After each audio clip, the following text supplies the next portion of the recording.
ఉజ్జయిన్లో మహాకాళ్ భక్త Nivas accommodation పేరుతో ఒక fraud జరుగుతుంది.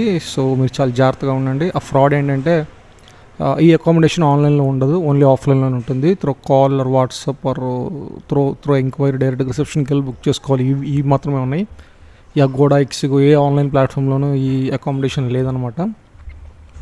నేను కూడా యూట్యూబ్ వీడియోస్ చూశాను. యూట్యూబ్లో చెప్పారు త్రూ వాట్సాప్ బుకింగ్ కానీ కాల్ కానీ చేసి బుక్ చేసుకోండి అన్నారు. నేను వెతుకుతానంటే ఒక వాట్సాప్ బుకింగ్ అని వచ్చింది. నేను నిజంగా అది జెన్యూన్ అనుకుని నేను వాట్సాప్ బుకింగ్ త్రూ అప్రోచ్ అయ్యాను. వాళ్ళు మొత్తం ఆధార్ కార్డు, అకామిడేషన్ అన్నీ అడుగుతారు, డీటెయిల్స్ అన్నీ అడుగుతారు, ఏ టైంకి వస్తారు, చెక్ ఇన్ చెక్ అవుట్ అన్నీ అడిగారు. 50% పే చేయమన్నారు. నేను పే చేశాను. తర్వాత అర్థమైంది అది ఫ్రాడ్ అని. తర్వాత సైబర్ సెక్యూరిటీ కంప్లైంట్ చేశాను అనమాట.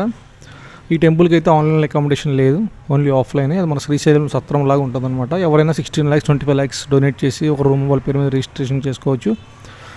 త్రూ రిఫరెన్స్ ద్వారా కానీ లేదంటే త్రూ అక్కడికి వెళ్ళి కౌంటర్లో కానీ మనం రూమ్స్ బుక్ చేసుకోవాలి. ఎవరైనా తెలిసిన వాళ్ళు ఉంటే అక్కడ ఉజ్జయినిలో ఉంటే వాళ్ళతో వెళ్ళి రూమ్స్ బుక్ చేసుకోండి.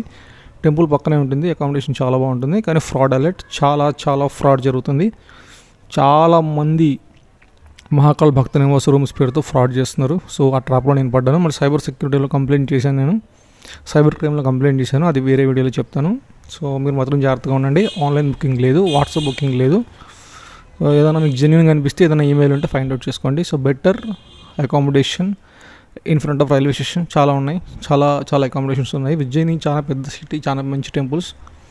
సో ఎంజాయ్ చేయండి. కానీ ఫ్రాడ్ అలర్ట్, మహాకాళ్ భక్త నివాస్ పేరుతో ఫ్రాడ్ జరుగుతుంది. Be alert.